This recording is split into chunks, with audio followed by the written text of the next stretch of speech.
อะไรอยู่ปฏิฆายามเหลียวเสื่อมจะเต่าครมาอยู่หรือเรียนการเจ้าจะเสียหัวขายามเหลียวไอ้เจ้ามันการสิงมันกันกันโตถึงพันจะพัวจะเสียหัวใครที่ไหนสาธุสาธุสาธุ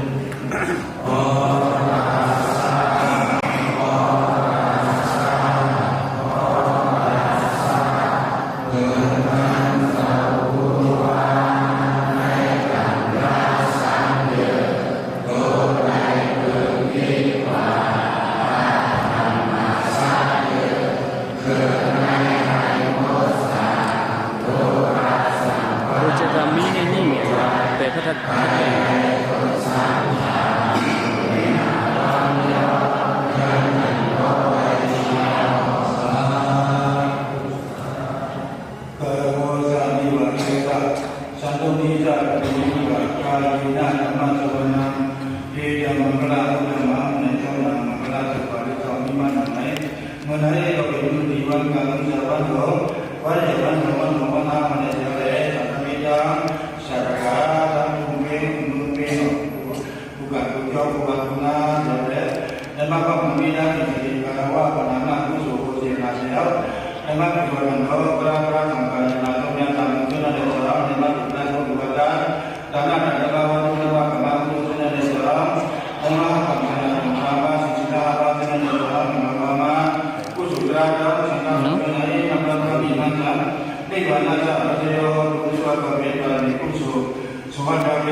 ว่าบุคคล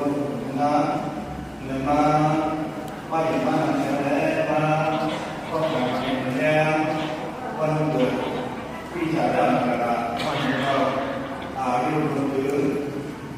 พาที่เราเข้าเรียนอายุโดย75 ปีแล้วก็อาจารย์ท่านก็เป็นว่า75เนี่ยถือว่าได้อยู่เวลาที่ว่าได้สัญญาณจะอะไรว่าเนี่ยคืออาจารย์ท่านก็ต้องอยู่นั่น75 ปีดูบรรยากาศเราก็ได้มาเอาความความหมายคนเราเลยปากปีวิวัฒนาการเราเนี่ยก็ได้ปากปีสักเท่า1 ปีก็ได้ปากปีสักเท่า1 ปีว่าโดยเดียวพระศาสนาก็เป็นเราได้มาสองเองอาปากไปก็นั่นถึงที่เราดัดเดียวเราชอบปีนั่นก็เราชอบปีนั่นเลยอาจารย์อาจารย์สักคนนั้นเดียวที่ไปเวลาเรามีผู้สนใจดีนะไม่พอเลยนะอย่างเช่นเราซื้อในโรงมีอะไรเนาะกำลังได้บอกในสิบพันคือมันก็เป็นเรานั่นสักก็เราอยู่ป่าหนึ่งนี้ที่ว่าเป็นป่าปีนั้นปีนี้เราซื้อเราซื้อตอนนี้ที่ว่าในป่าปีนั้นปีนี้ก็เดี๋ยวศาสนาพระเป็นเราได้ชอบมีอาบาปที่เราจนป่าถือจนป่าสมาธินะว่าอาจจะสักการคนเดียวก็อยู่75แต่ว่าเราได้อยู่แบบชีพเราชีพเราได้อยู่สู้นั่นนั่นก่อนแต่ว่าได้อยู่75ได้อยู่จากที่นั่นนะอาศัยคนตามเราได้มี75เวลาอาศัยการคนคนนั้นมีอยู่ถึงโลกเมื่อเราได้เป็นกับโลกอายุคนนั้นมันเป็นวัดกับที่นี่นะเราเรียกว่าชีพปีว่าเพราะชีพปี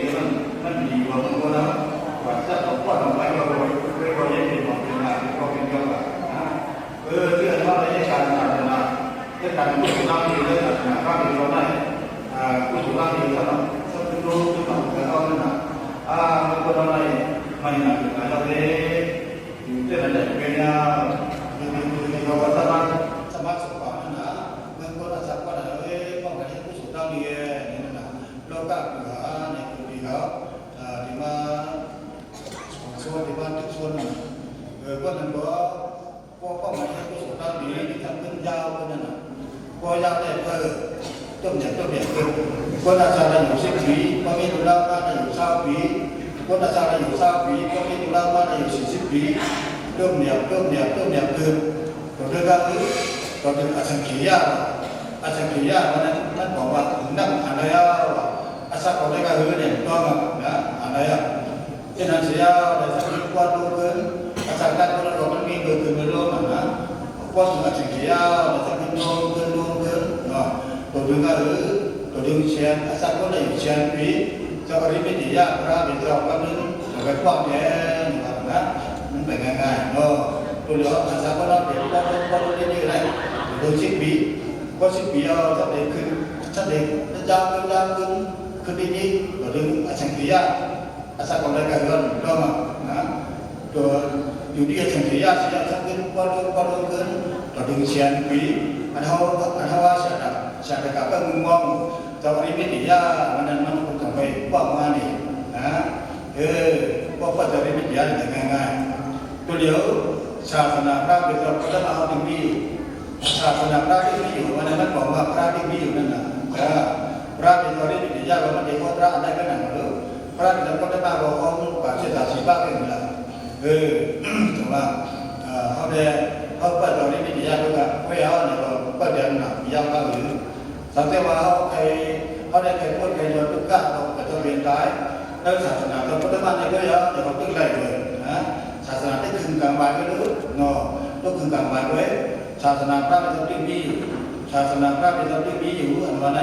มันบอกว่านะศาสนาที่มีเนาะถึงว่าถ้าเกิดเหตุการณ์ผู้สุดท้ายมีคนละถึงฉันรามาราปุตรานิปันราเนี่ยตึ้งไรอยู่เนาะสังเกตว่าเนี่ยเขาได้เขาจะเรียนวิทยาไปแล้วเนี่ยก็ปากแข็งนะเสียนมียาวก็สังเกตเนี่ยเขาจะเห็นเขาจะบอกว่าเอาไปผู้สุดท้ายมีอะไรมันยาวหลายเนาะก็ถือต้นหนังเขาจุดร้องต้นหนังการจะเอาไปเรียนนั่นนะเพราะว่าถ้าอะไรมากอะไรถูกอะไรดีป่านเนื้อศาสนาพระเราพุทธบ้านเราไม่กล้าเอาเนี่ยก็จะได้นะ quay cả đưa là để đây có chủ trang một cắm này là chủ trang một cắm rất là lai mang đi vậy sau khi mà có thể bắt đầu đến bây giờ cái cả để còn cả theo bây giờ bao nhiêu ngày ngày và trả cả như vậy cũng chủ trang đi hàng tháng ngắn người ta bắt đầu đến bây giờ ta không bắt được đóศาสนาพระที่เราก็ได้บ้านที่มีอยู่เลยเพราะศาสนาพระที่เราที่มีอยู่วันนั้นของว่าพระที่มีนั่นนะเอาไปให้สุดท้ายดีช้าเขาได้เยอะเขาให้แต่งหน้าก็อะไรเขาให้สีหน้าก็อะไรเขาให้ภาวนาก็อะไรเขาจ้างให้ทำที่ก็อะไรเขาหนังพระเขาก็ว่าเขาได้จ้างซ้อมกันเขาในล้อเขาหนังเขาสุดยอดมองใครควรวัดจากที่กระดาษที่มรณะในศาสนาพุทธบ้านนั้นเป็นใครเอาเนี่ยเราพูดเลยนะแต่ว่าพอเราได้ตัวริมิตเนี่ยก็ยาวเนี่ยเราก็เดียวนั่นตัวริมิตเนี่ยก็มาเราไม่ก็เดี๋ยวเราศึกษาสิ่งบ้านได้ไม่หมดตอนที่เราได้กับเป็นพระก็ไม่รู้ตอนนี้เขาจะได้ยังไงนั่นนี่ว่านะพวกด้านต่างๆนี่ว่าพระเราก็ได้มีอะไรสิ่งหนึ่งมันเหมือนกันนะเลยมาเขาศึกษาสิ่งบ้านนั่นว่าฉะนั้นว่าเอาว่าตัวริมิตเนี่ยคนทุกท่านเนี่ยจิวพวกเราเกิดคนดีกันนั่นนะไม่ได้ตัวเดียวเมื่อเดียวศาสนาพระที่เราได้บ้านที่มียังว่าเมื่อไงศาสนาที่มีอยู่ว่านั้นของพระที่มีนะเพราะการเกิดการด่าหน้าการศีลการเรียนวิชาการภาวนาเพราะนั่นเจอในศาสนาพุทธมาเป็นเพราะเขาได้เขาแสดงบางอย่างที่บัตรก็เยอะนั่นน่ะเนาะแต่ว่าก็เป็นทุกข้าแต่เกิดพุทธภาษาเอากำลังนั้นของอิดูก็เวลาเขาไปอิดูกันเนี่ยเขาสังเกตอิดูเขาเนี่ยนะเขาก็บอกอิดูขึ้นหัวบอกเกิดเท่าเปลี่ยนตายเกิดเท่าตายที่เราตายมาตายชาตายปานสักคนจะถูกปานมาหน่อยอันนั้นสั่งพูดนะเขาทุกข้าเขาสั่งกันเขาสั่งเป็นทุกข้าเป็นอย่างนั้นเขาสั่งทุกข้าเป็นอย่างนั้นก็เป็นอย่างนั้นหรือจะเลยพูดรวมได้เพราะว่าสระที่มรณะเกิดเท่าเปลี่ยนตายตรงนั้นเมื่อเดี๋ยวศาสนาพระพุทธบ้านที่มีอยู่ก็ได้จับจ้องกันจ้องเสียแรงกันเต๋จับจ้องกันจ้องเส้นหนังเนื้อพระต่อพระเป็นศาสนาเขาไว้คนในถือได้ศาสนาพระเป็นศาสนาในเว้เขาบอกกับคนบางวัดได้ศาสนาพุทธภาคกันเต๋เกิดเท่าเปลี่ยนตายได้นั่นนะเพราะว่าเขาได้ก็จะเป็นวิทยาไม่เอาหรือว่าก็เรียนวิทยาเขามันเป็นง่ายๆนะทั้งวันเมื่อไงเมื่อเดี๋ยวเนี่ยจะตั้งคนนั้นคนนี้มันเป็นว่าสุกะนะว่าเราได้ต่อถึงก็คือต่อถึง10 ปีพอ10 ปีแต่ก็สร้างขึ้นในการกุศลเราดีเสียจะสร้างขึ้นยาวขึ้นต่อถึง10 ปีอาศัยคนในการก็ต้องแล้วก็ต่อถึง10 ปีสร้างขึ้นว่าเราถึงต่อถึง10 ปีอันเขาจะกลับไปมุ่งมั่นตอนนี้ปีมันนั้นมันจะไปกว้างมากเลยนะจะไปกันไป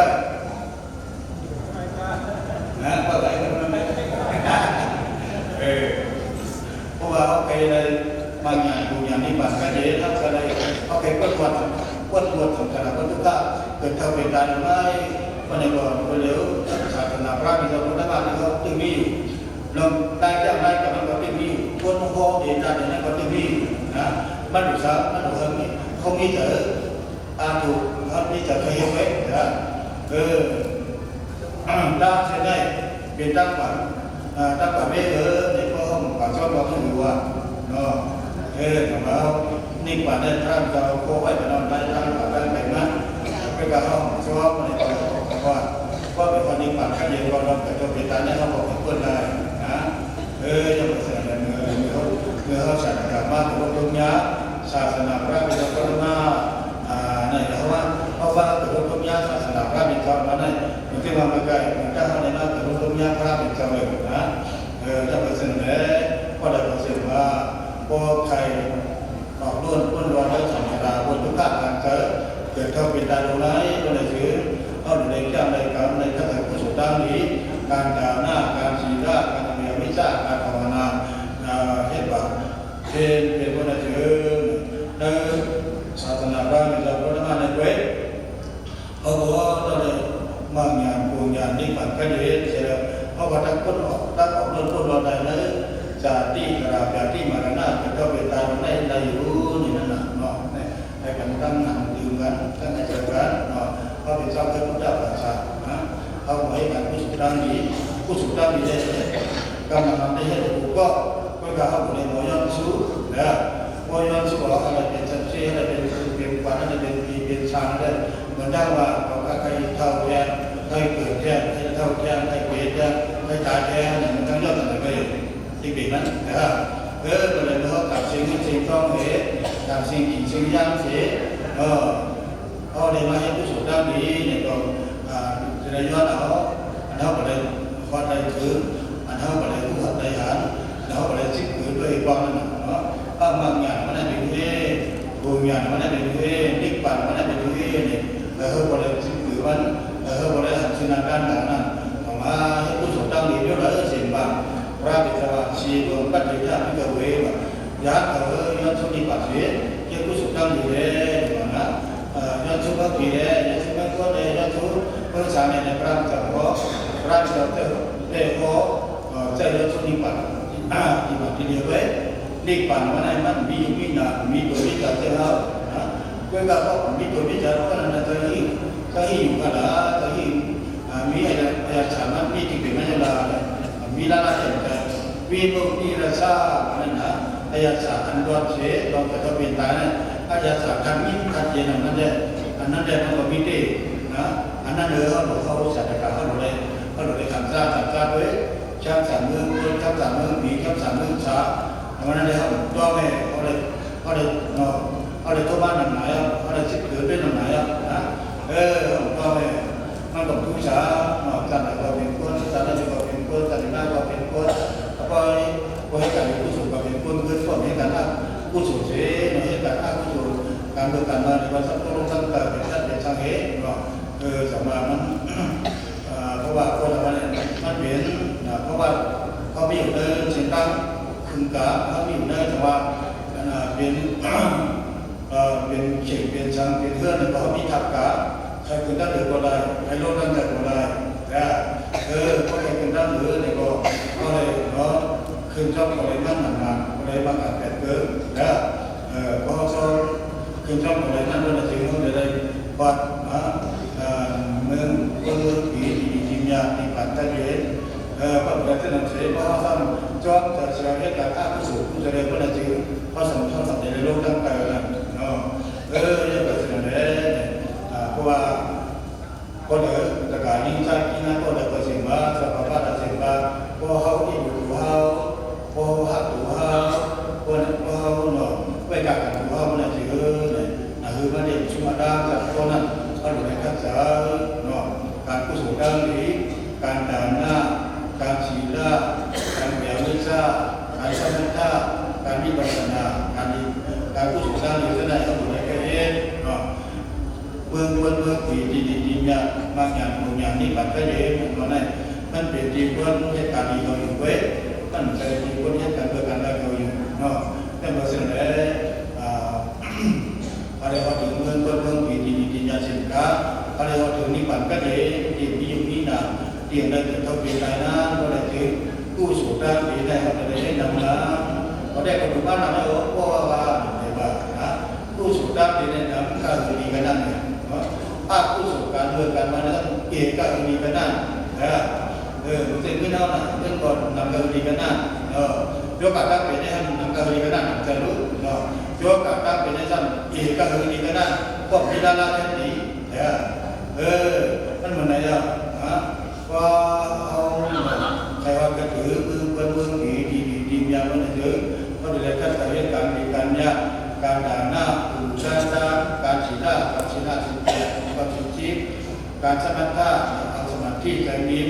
การวิปัสสนาด้วยอานิสงส์ขันธ์เปลื้ก็มีผู้สูงด้านนี้ท่านไหนก็เนี่ยเจอเลยเบื้องผีดียาวเป็นก้าในปัจจัยเย่เตรียมในวิญญาณในเป็นคำเป็นตานั้นเขาบอกที่เขาบอกว่าในปัจจัยเพราะว่าสัจจะเรามาพูดมาญากันอันโดนตามแบบว่าในจุดนั้นจุดนั้นได้เพราะฉะนั้นคนรู้มันคนดังหนักนะอันเขาใครปันตาหูตาหันจุดมันไปหมดจุดเนี่ยเด็ดสังสิมาเด็ดตั้งแต่กับพระไปก่อย่าคุณของนั้นหรือเกี่ยวกับไปก่อย่าขับสิมาพระก็ก่อย่าที่จะมีกลุ่มอย่างที่บัณฑิตศาสตร์เสียดูอัน cầu cá lấy của sự đam mỹ để đạt cao xót đây đủ một năm tiên thái thế này đây cho việc bàn mỹ của sự phát triển từ mang nhà cùng nhà đi bản cái gì sẽ các cá để dân chúng này sẽ đủ qua dân chúng này sẽ đủ đó của sự đam mỹ hơn đã na của sự đó nó tổng trong những bản này chỉ là của sự đó có tổng trong những bản này còn là của sự đó có tổng trong những bản này bao nhiêu số lượng quân kỳ này cóมันเด็กมันคนเมืองผีไปนะชุกหน้าเขากันเชียงเชียงน้ำว่าเขาย้อนชุกคนในเด็กนิพพานกันเย็นบางอย่างบางอย่างนิพพานกันเย็นตั้งแต่ภาพเขาสั่งย้อนชุอันก้อนเปรี้ยวนั่นนะย้อนชุนิพช่างต่างเมืองคนช่างต่างเมืองช่างต่างเมืองผีเมืองต่างเมืองเว้ยวันนั้นถือตั้งอันเขาตั้งเขาเลยเย็นตั้งเขาเลยเชียงมันต่างกันนั่นน่ะแต่วันนั้นเขาเลยผู้สูงอายุเชียงอันพวกมันผู้ชนะก็ที่ย้อนชั่วที่ยันนิพพานกันเย็นtìm nơi กิดtìm nơi thao tìm nơi biến tìm nơi táiนั่นยึดไปเปลืองหลวงไปหน่อไปดิบไปเป็นเปลืองหลวงนั่นเสียย้อนชูอันมาสกัดแบบนี้บัตรก็ยังได้หาเป็นคนเดียวเป็นพิมพ์ได้มาได้ย้อนกับมันพอแล้วชุดตะกาเขาตะกาบินออกมองทางเขาลูกทุ่งลูกตั้งเมืองปีมาเดี๋ยวเดี๋ยวอาคาราครับหัวพวงคาราขยันคนนี้เมืองกวนคาราของที่còn để đó còn để đủ gió qua ba lượt giờ có vấn đề tạo nó buông của cái này qua ở vấn đề này ta có còn những cái gì mà này còn mương kỳ và mương trong cả mương kỳ và mương quân và vấn đềมันดูตัวนั้นก็เขาดูมือเข้ามาเขามาเขาเดินมามือขวาเขาเดินมาหัวโป้ในมันก็คนนั้นได้ทั้งหลายมันก็จะได้ว่าได้เปรียบอันนั้นเราย้อนสู่นั่นแหละในป่ากันเองดิมในมีอยู่มีหนักดิมในมีตัวมีจัดดิมในมีทุกข้าสามีทุกข้ามีหาราเด็ดสันติสุขะทักกัดทันทีนั่นแหละมันมีเจว่ามีเจก็ร่างจะมาได้ก็ได้แล้วโดยมีทักกัดทันทีก็ได้ขันเจ้าของเงี้ยในว่ามันก็มันรุ่งมันรุ่งบ่เดียวมันคงบ่หายได้ขันเจ้าสิ่งนั้นนะนั่นแหละร่างจะเขาอยากดักตัวเขาใครว่าใครเปลี่ยนได้อันเท่าซ้ำของเขาป้าสมัยนั้นที่มันก็เขาเป็นผู้ฤาษีนั่นแหละแต่เขาได้นั้นกำน้ำในก่อนมันใหญ่กว่าเจ้าไปอยู่หาป้าไปน่ะเพราะเขาหนอเด็กคนบ้านถึงเล่นทำตัวมือเดียวอาจารย์ราชาสุชีพศิยาชีพอันนี้ก่อนมาสัมผัสบ้านย่านนั่นไปเลยเนาะยังเป็นสิ่งใดเขาดูได้บอกใจว่าเจ้าในเรื่องมันจะอันมามันจะเพื่อนช้ำช้าเขายังงานมาเขายังเนาะสิ่งเกิดขึ้นบ้านอาจารย์ในบ้านยาวอันเขาดูได้ยอดสุดนั่นแหละเด็กบ้านกันเองทำอะไรดีเว้ยเนี่ยก็ได้ว่าอะไรก็ได้สิ่งเกิดมันเนาะดีใจมันพวกเขาเคยกระเนาะกำลังได้มันได้จากนั้นจากนั้นนี้พวกเขาได้ไปช่วยดับบ้านยาวก็ได้ถึงนิ่งบ้านเนี่ยทั้งเตี้ยนะก็นิ่งบ้านทั้งนั้นเป็นในนี้เขาได้ขัดก้าวเขาได้สู้กันตั้งหน้าตั้งตาตั้งแต่ตั้งสารนั่นนะได้ก็ต้องว่าสร้างทุกวันที่สิ่งชาตินิ่งบ้านเขาได้ขัดก้าวเมื่อเขาไปดูไปตายเมื่อเขาดึงที่จุดวิจัยอยู่เนี่ยก็ต้องว่าสร้างทุกวันที่สิ่งชาตินิ่งบ้านเพราะนั้นมันจะนำร่างเป็นจะบริหารดับของเจ้าว่าเอานิ่งบ้านไปแล้วผมได้ขัดก้าวนั้นจะเป็นอนุบาลที่สิ่งชาตินิ่งบ้านอย่างนั้นเนาะแต่ว่านิ่งบ้านของนั้นมันมีกายมันมีในตัวในเขาบอกเขาหลงในหมดด้วยเจ้าว่าอันเป็นตัวเขาแต่เขาแสดงมันเป็นยุคตระหนักตระไว้ยุคตระหนักตระมันได้มันเป็นอันโยเป็นลูกไว้มันมีทางอย่างมันมีอะไรมาเขาพูดไว้เนี่ยตัวมันอันตระไว้เป็นลูกอะไรบางอย่างเนี่ยแต่ว่ามันจะมีขนาดมันจะมีทางอย่างช้าเอางานมาก่อนเนาะคือหนาเราอ่านสงครามมันมาห้องดำยาผมจะเป็นของเว้ยมาเลยมาเอาเลยขับสิ่งนั้นสิ่งต้องสิ่งขับสิ่งเข้าด้านสิ่งที่กู้สุดด้านดีก็ย้อนสวนดีป่าอันนั้นไปได้จึงเกิดมันด้วยแต่อี yang punya ni bana sa pesio tu kau kah lema du lema ta lema kam sin tham tham lema kam na kam thung tham tham ra kau tu na le sa lema ka di kam yang yang misa dan tu su na le sa lema tu sa ado sama ta bi pasanga kawana pra sa na le sa lema ka ben se kan lema ka ben parami ku su fa cha de mang yang punya ni bana yang sekak kaเลยหมอย้อนสู้เสนอเสียเลยเอ็ดผู้สูงตั้งดีนะก็ย้อนสู้เสนอแต่หมอป้าก็ว่าหมอดูแล้วหมอย้อนมาแล้วเนาะหมอดูก็สมหมอย้อนนะหมอย้อนคิดว่าว่าคำนั้นสำคัญเกิดเขาเป็นตายผู้อาจารย์ว่าเอาให้ผู้สูงตั้งดีแล้วสมในหมอย้อนก็ย้อนเอาเมืองผีเมืองนี้ป่านในนั้นเป็นนั้นเขาว่าเขาตัดชื่อโค้ถ้าบางอย่างคู่กับไว้น่ะถ้าบางอย่างคู่กับไว้เป็นจะมีด้วยจะมีสักมีด้วยขายขึ้นนั่นน่ะเคยว่าเหมือนไหนก็เพื่อเดินเรื่องขับสิ่งก็จริงก็ขับสิ่งก็รักเสียเกี่ยวกับสุขภาพดีก็รักสู้ดีปั่นก็ดีเท่าไหร่จริงเลยคือมันเห็นว่าอะไรได้มาดังถึงนั่นเสียวเลยย้อนสู้ขนาดเสียเกี่ยวกับสุขภาพดีว่าย้อนสู้ดีปั่นเสียวเลยผู้สุขภาพดีเขาดีกว่าอะไรผู้สุขภาพดีเขาก็มันจะสูงถึงได้ดีกว่าใกล้เย็นนั่นน่ะเพราะฉะนั้นเขาบัตรการตั้งนั่นพอชื่อว่าบัตรการต่อพี่ก็เลยพอชื่อว่าบัตรการดันกลุ่มเขาดันกลุ่มนั่นน่ะมันเหมือนอะไรอ่ะพอให้ตาหน้าผู้สูงศีลาผู้สูงผู้แรกมันก็เจอเรื่องผีเลยพอให้พอปาวิภาวนาผู้สูงภาวนานั้นมีสองเยอะสมถะเอาได้กี่ตั้งสมาธิที่เราจะเอาดิบเอาอายุจับเดี๋ยวถึงพระสังฆาอันนั้นก็เอาจะจับอานาปานะรูปกับรูปของเขานั่นน่ะอันนั้นเป็นต้องว่าพอจะเอาดีมากก็จะเจอในสมาธิก็ในสมาธิยาวก็จะเจอว่าสมาธิยาวมีอย่างละจะมันอย่างไรก็จะเจอมันจะเป็นสารเป็นอย่างเนาะเพราะมันเป็นสารเป็นอย่างยาวก็จะเจอเขาจะได้จับได้มาเขาจะได้วันเบิ่งฉาเนาะเบิ่งฉาได้เป็นว่าได้สารไปทั้งว่ามีการผู้สูงอายุที่เขาได้มันว่าได้นั่นเป็นสิ่งนั้นยึดผู้สูงอายุสิ่งว่าก็เลยไม่เขาทำสิ่งนู้นสิ่งก็ทำสิ่งข้าวสิ่งย่างมันเสียเรื่องนั้นย้อนสู้เอาอันนั้นพยายามวันนั้นแล้วอันนั้นอะไรการจ้างเลยอะไรจิ้มด้วยคือมันเห็นว่าติ๊กปัดกันเย็นนั่นนั่นเป็นสิ่งนั้นสาวเขาการยิ่งท่านเขาทำมาตั้งเสกเขาให้ผู้สูงตั้งเดียวในย้อนสู้ที่พระเมรุปุญญานิบานัสสะพุทธโยรู้ผู้สูงตั้งดี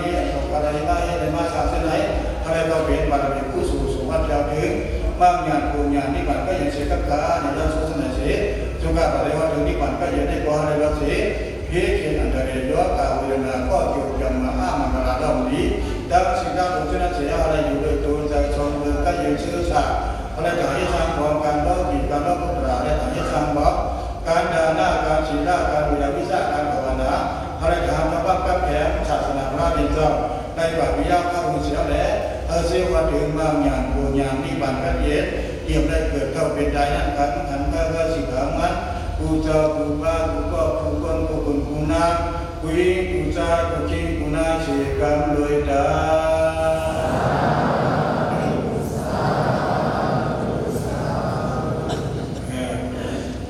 ก็จะราชกุมานะว่าจะผู้รู้เนาะก็สอนให้เราไปผู้สูงนะอะไรนะนั่นเดียวก็ขึ้นอย่างนั้นก็ตัวรักษากันขออาภาธรรมการเสียงความหนังกันโต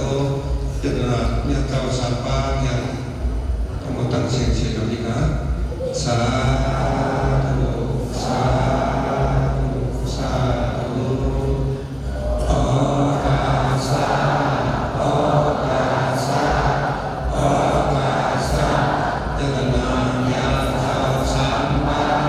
ในการรักษาเดียวก็เลยเกิดดีกว่าอาจารย์มาสร้างเดียวคืนให้หมดสาโอกาสาความตัว